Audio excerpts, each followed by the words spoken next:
Welcome back to another Table for One podcast. How y'all doing? I hope you guys are having a super day. So we are in season 2. I've decided to make the season like 8 episodes long and start over. 8 is the number of new beginnings. So we're going to stop at 8 and then start over. So welcome to season 2, episode 1. And our topic today is better, not bitter. Better, not bitter. So how do you feel when you talk about that incident that happened last month, a year ago, 10 years ago? Do you still feel the hurt like it just happened? Is it still fresh in the fibers of your being? Has it made you bitter, or did you extract the lesson and became better? Let's talk about it. So on this channel, you'll hear me talking about forgiveness a lot. I believe Table for One, the ministry that God gifted me, stems from that. I've been through things that I had to learn to forgive and let go. Not forget, because, you're not going to forget. But it's how do you feel when you relay that incident to someone? In talking, you're talking to your friend, and you're telling them about the incident that happened to you a couple years back. When you tell them, do you go back into that time and space?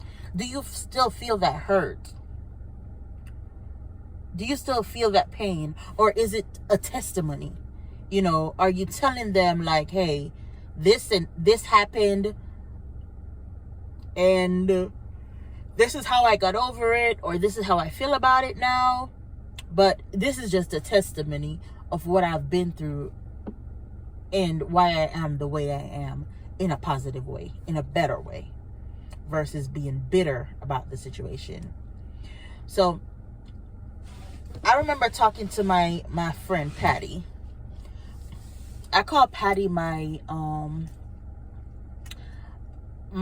best friend. I always said I'm best friend with an old white lady. We met at the laundromat about maybe 2 years ago, not too long after I moved to this city. And we just clicked. I'm Patrice, she's Patty. We're both authors. We both love God. We just clicked. And we're like so different because she's an older white lady and I'm a younger black lady. And that's one of the reasons why I don't buy into the whole race thing. I connect with people on a spiritual level, on a soul level. I don't care what they look like. Like, can we have a conversation? Are we both serving God? So that's my best friend, and she's been so supportive. Shout out to you, Patty. I love you so much. She's been so supportive. She was there when I got rebaptized. She was there when I swore in for my citizenship. And, so we talk. This is somebody who knows me well. So I remember one day we were talking about, the betrayal that happened with my friend back then, the one that got pregnant by my boyfriend at the time. And I didn't realize that it still bothered me to an extent, because I thought I was over it. I forgive it. For the most part, I forgave and keep it moving. But when I told her the story, she said, okay, now never talk about it again. And she's like, not in that way, but she said, just now you went back, it took you back to the place of when it first happened, and you were still feeling that pain. So she said, whenever you talk about this situation, you talk about it as a testimony. Don't go back to that pain. This is it. This is where it ends. And I was like, huh? Because I thought I was like really over it. And this was like 2 years ago. And this thing happened like maybe 7, 8 years ago. And I reflected on what she said. And it was a eureka moment of like, oh wow, wow, I guess I did go back. And now I'm asking you, like, are you in a bitter place or a better place concerning that situation that happened to you? Are you still going back? Are you still feeling the hurt like it just happened? Or have you let go and allowed it to make you a better person? I also had another situation happen where, for the most part, I am a fairly calm person. It takes a lot. It takes a lot to rattle me. It takes a lot to get me out of character, because I don't like coming out of character. I don't like that person. She's not nice. And it's not godly. You know, I try to be intentional with what I do, with how I behave, with how I act. You know, I try to exercise the fruit of the Spirit. I try to be patient. I try to be gentle. I try to be nice. Not nice, but kind. You know, I try to exercise self-control. I try my best to live the fruit of the Spirit. So it takes a lot to really pull me out. And I remember I was interested in this guy. Well, he was interested in me. But I kept it as friends because I had just started my whole celibacy journey. And I really didn't want nobody. But, you know, I kept it as friends. And this guy, he would just do stuff to try to aggravate me. And I was like, why would you, why are you trying to get under my skin? And he told me, he's like, he's like, I want to see you angry. He's like, I've never seen you angry. And I just want to see you angry. And I'm like, why would you want that? That is such a negative emotion. Why would you want to just annoy a person to get them angry? And I told him, I said, what I went through with my ex, that's the same ex that got the girl pregnant. What I went through with him, that was kind of it for me. I remember one of the time I found out he was cheating, and the girl, she had left her laptop in my car, because we had gotten a car together. Don't get a car together with your boyfriend. Don't do it. Especially when you have to trade in your own car, So anyways, I returned her laptop to her. I didn't fuss. I didn't argue, because I'm not fighting with no chick over no dude. But I was going to go home and beat his tail. You feel me? Because she didn't do nothing. He did. He's the one in the relationship. So anyways, I went back to the house, and there was a rage in me that jumped out at him. And that scared me. And now I realize why I try to walk away. Why I don't like to fight. Because if I fight you, I'm going to want to unalive you. And I was just so angry with him. And like we weren't having a physical fight. I did lunge at him though. I really did. And I made a vow to myself that day that I will never allow another person to get me out of character like that. I will never allow another situation to cause that part of me to hop out. So, so for that new guy to try and provoke me to get that side out of me, like, I'm like, dude, you're crazy. But he did cross the line, He crossed the line when he crossed the boundary with my daughter. And I don't play about my daughter. I don't. Listen, I tell people, like, the moment I became a mom is the moment I made my bed in jail. Lord, forgive me for saying that, because I don't want to go to jail. Like, I look good in orange, but not orange jumpsuits. I look good in orange rompers, but not jail suits. You feel me? No, we're not trying to do that. But he brought that out when he crossed the boundary with my daughter. And thankfully, when I pulled up on him, he wasn't there, because I probably would have been wearing that jumpsuit. And glory be to God, he protected me. And I remember I called this dude and I said to him, I said, I forgive you. And he's like, thanks. So what's good? I said, no. I said, I forgive you for me, not for you. I said, for you, I could care less. You could drop dead. But I forgive you for myself, right? So, yeah, he thought it meant, when I said I forgive him, it meant we were cool again. No, sir.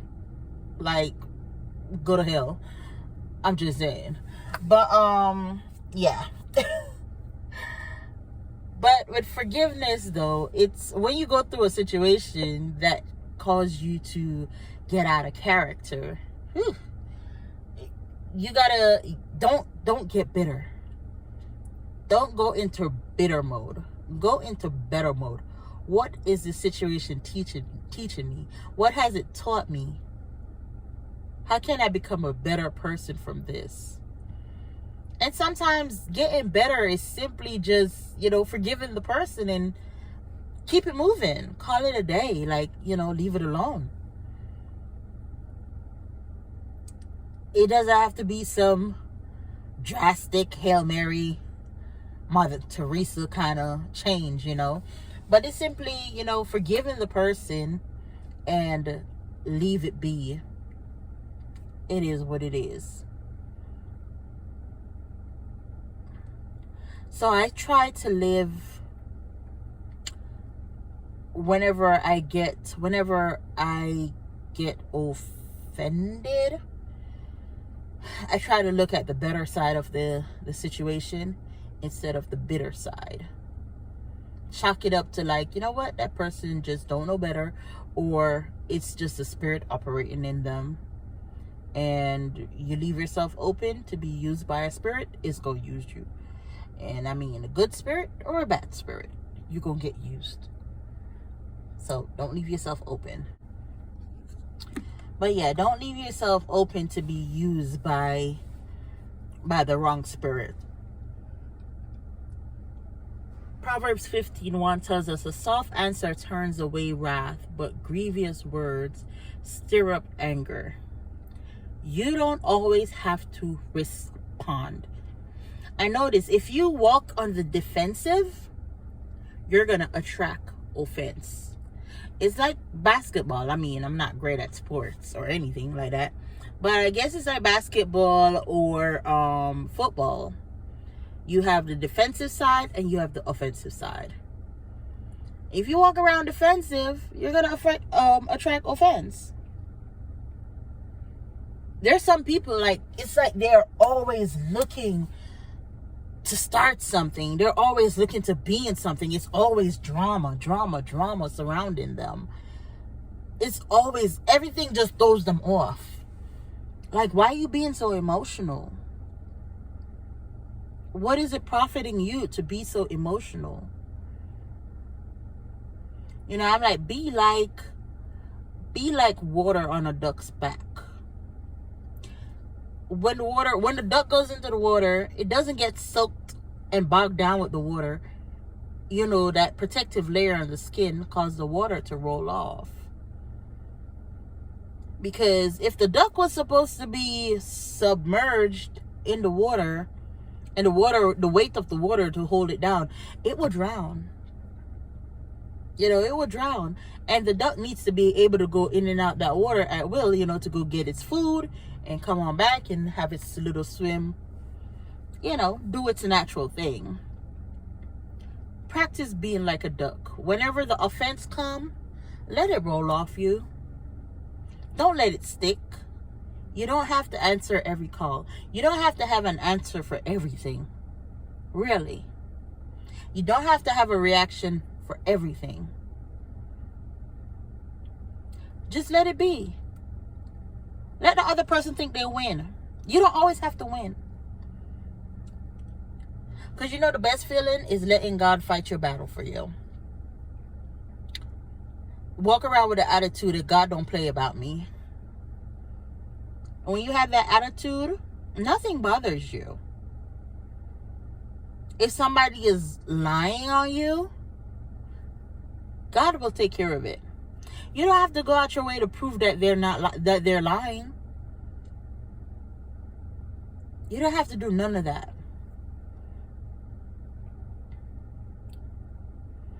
If somebody's slandering you, you don't have to go back at them.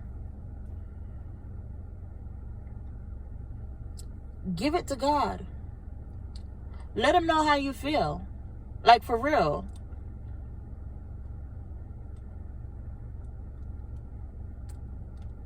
It's just like having a bully and you go home and you tell your parents, this person at school is bothering me.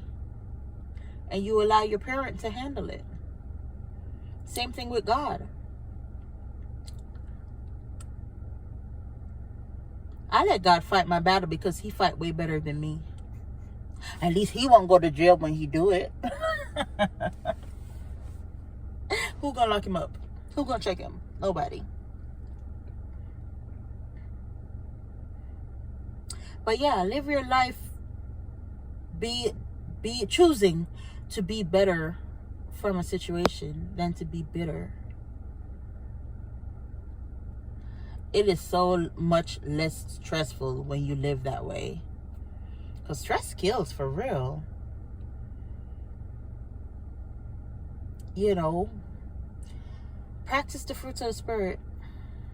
Practice patience, practice kindness, practice humility. Be gentle. Persevere. Control yourself. Control your tongue. Control what you say. Control how you react. And with forgiveness, when people hear, oh, forgive, they get upset because they think you mean act like it never happened. Don't let the person pay a consequence. That's not what forgive means. Forgiveness is just letting the person off the hook, letting yourself off the hook from feeling that pain. If it's somebody that gotta go to jail, they still gonna go to jail. You know? You just don't have an emotional connection to the situation anymore. It doesn't bother you anymore. You can see that person in need and still offer help. Because it doesn't hurt anymore. You're not going to let the person back in your space, because forgiveness doesn't mean you have to reconcile. You can love them from a distance. Love them from afar.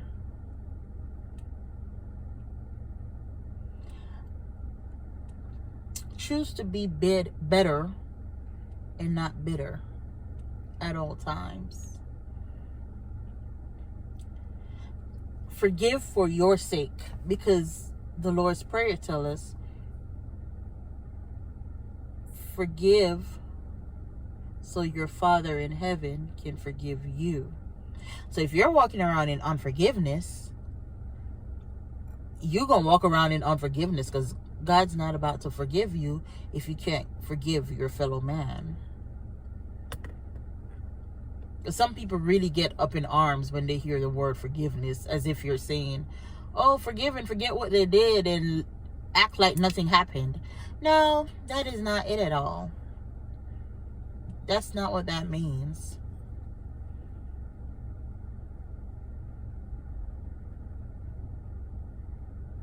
Forgiveness means you just don't have an emotional connection to the situation anymore. It's neither here nor there. It doesn't bother you. It doesn't faze you. You know, you're not checking the social media to see what they're up to, because you just don't care. Choose better.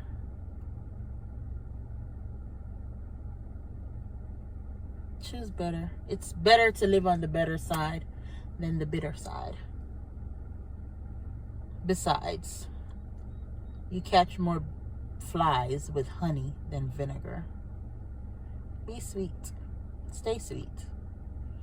Don't allow a person to change the core of who you are, especially when you're naturally a nice person, a kind person, a gentle person. Don't allow someone's bad behavior to change the good in you, because when you allow that, they win. They win. So let's practice being better when others choose to treat us bitter. Life is a choice. Everything we do is a choice. You choose to forgive or not to forgive. You choose to love or you choose to hate. You choose to do right or you choose to do wrong. That's free will. But all our choices have consequences. All right? So, thank you guys for tuning in for another Table for One podcast. New season, episode 1. And we'll talk again soon. Bye. Oh yeah, and don't forget the adult only water balloon fight, July 29th. Baka.eventbrite.com. That's where you go get your tickets. Alright? See y'all on the 29th of July. Bye y'all.